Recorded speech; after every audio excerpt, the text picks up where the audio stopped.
ଝିଅର ଭବିଷ୍ୟତକୁ ନେଇ ଛାଡ଼ନ୍ତୁ ଚିନ୍ତା। ଏବେ ହିଁ କରନ୍ତୁ ସରକାରଙ୍କ ଏହି ଯୋଜନାରେ ନିବେଶ।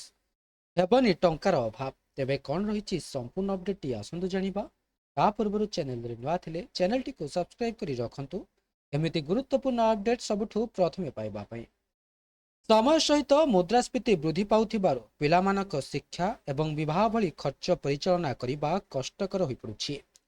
ବିଶେଷ କରି ଯେତେବେଳେ ଝିଅର ଭବିଷ୍ୟତ କଥା ଆସେ, ଫଳସ୍ୱରୂପ ଅନେକ ପିତାମାତା ଆରମ୍ଭରୁ ଆର୍ଥିକ ଯୋଜନା ଉପରେ ଧ୍ୟାନ ଦେବା ଆରମ୍ଭ କରନ୍ତି, ଯାହାଦ୍ୱାରା ଭବିଷ୍ୟତର ପ୍ରମୁଖ ଆବଶ୍ୟକତା ପୂରଣ କରିବା ପାଇଁ ପର୍ଯ୍ୟାପ୍ତ ପାଣ୍ଠି ସଂଗ୍ରହ ହୁଏ।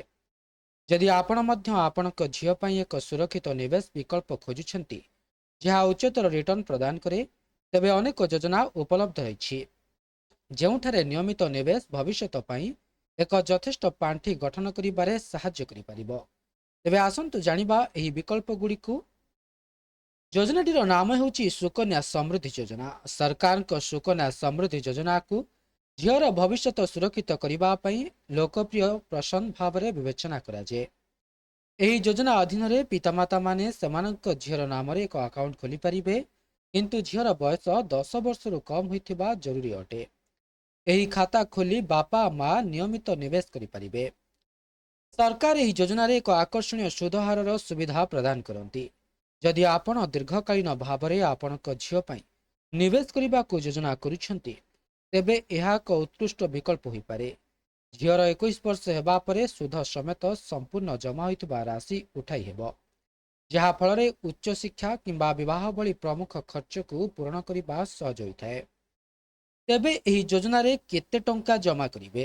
ଏହି ସରକାରଙ୍କ ବେଟି ବଚାଓ ବେଟି ପଢ଼ାଓ ଯୋଜନାର ଏକ ଅଂଶ। ଏହା ପିତାମାତାଙ୍କ ପାଇଁ ବହୁତ ଲାଭଦାୟକ ପ୍ରମାଣିତ ହୋଇପାରେ। ଏହି ଯୋଜନାରେ ପ୍ରତି ମାସରେ ମାତ୍ର 833 ଟଙ୍କା ଜମା କରି ଆପଣ 21 ବର୍ଷ ପରେ ପ୍ରାୟ 4,61,839 ଟଙ୍କା ଜମା କରିପାରିବେ। ଏହା ସରକାରଙ୍କ ଦ୍ୱାରା ଜାରି କରାଯାଇଥିବାରୁ ଏହି ଯୋଜନାରେ ଟଙ୍କା ସୁରକ୍ଷିତ ରହିଥାଏ ଓ ସମ୍ପୂର୍ଣ୍ଣ ଲାଭ ମଧ୍ୟ ମିଳିଥାଏ। ତେବେ ଏହି ଯୋଜନା କେବେ ଆରମ୍ଭ ହୋଇଥିଲା? 2015 ମସିହାରେ ସରକାର ସୁକନ୍ୟା ସମୃଦ୍ଧି ଯୋଜନା ଆରମ୍ଭ କରିଥିଲେ। ଏହାର ଉଦ୍ଦେଶ୍ୟ ହେଉଛି ଦେଶର ଝିଅମାନଙ୍କୁ ଏକ ଉଜ୍ଜଳ ଭବିଷ୍ୟତ ଦେବା। ଏହା ସହିତ ସେମାନଙ୍କର ଆର୍ଥିକ ସୁରକ୍ଷା ସୁନିଶ୍ଚିତ କରିବାକୁ ପଡ଼ିବ। ଏହି ଯୋଜନା ସାହାଯ୍ୟରେ ପିତାମାତାମାନେ ସେମାନଙ୍କ ଝିଅମାନଙ୍କ ପାଇଁ ବହୁତ କିଛି ସଞ୍ଚୟ କରିପାରିବେ, ଯାହା ପରବର୍ତ୍ତୀ ସମୟରେ ସେମାନଙ୍କ ଶିକ୍ଷା ଓ ବିବାହର ଉପଯୋଗୀ ହୋଇପାରେ। ତେବେ ଏଥିପାଇଁ କେତେ ଟଙ୍କା ନିବେଶ କରିବାକୁ ପଡ଼ିବ? ଏହି ଯୋଜନାରେ ନିବେଶ କରିବାକୁ ସର୍ବନିମ୍ନ ପରିମାଣ 250 ଟଙ୍କା ଏବଂ ଯଦି ଆପଣ ଆର୍ଥିକ ଭାବରେ ସକ୍ଷମ, ତେବେ ଆପଣ ଏହି ଯୋଜନାରେ 1,50,000 ଟଙ୍କା ପର୍ଯ୍ୟନ୍ତ ନିବେଶ କରିପାରିବେ।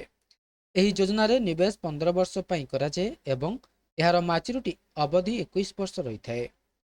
ଏହି ଯୋଜନାରେ ନିବେଶ କରିବାର ଅନେକ ଲାଭ ଅଛି, ଯେପରିକି ସରକାରଙ୍କ ଦ୍ୱାରା ପରିଚାଳିତ ନିବେଶକଙ୍କ ଟଙ୍କା ସୁରକ୍ଷିତ ରହିଥାଏ ଏବଂ ସେମାନଙ୍କୁ ଭଲ ଲାଭ ମିଳିଥାଏ। ଏହା ସହିତ ନିବେଶିତ ଟଙ୍କା ଉପରେ ସୁଧହାର ଏବଂ ପରିପକ୍ୱତା ପରିମାଣ ଉପରେ ଟିକସ ଲାଭ ଉପଲବ୍ଧ ରହିଥାଏ। ଏହି ଯୋଜନାରେ ଆକାଉଣ୍ଟ ଖୋଲିବା ପାଇଁ ଝିଅର ବୟସ 10 ବର୍ଷ ଏବଂ କିମ୍ବା 10 ବର୍ଷ କମ୍ ହୋଇଥିବା ଆବଶ୍ୟକ। ଝିଅଟି ପାଇଁ ଭାରତୀୟ ନାଗରିକ ହେବା ବାଧ୍ୟତାମୂଳକ।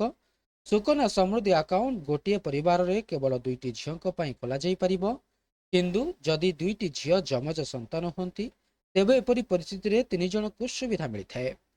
ତେବେ ଏହା ଥିଲା ସମ୍ପୂର୍ଣ୍ଣ ଅପଡେଟଟି। ଭିଡ଼ିଓଟି ଭଲ ଲାଗିଥିଲେ ଭିଡ଼ିଓଟିକୁ ଲାଇକ୍ କରନ୍ତୁ, ସେୟାର କରନ୍ତୁ ଏବଂ ଚ୍ୟାନେଲଟିକୁ ସବସ୍କ୍ରାଇବ କରିବା ପାଇଁ ଭୁଲନ୍ତୁ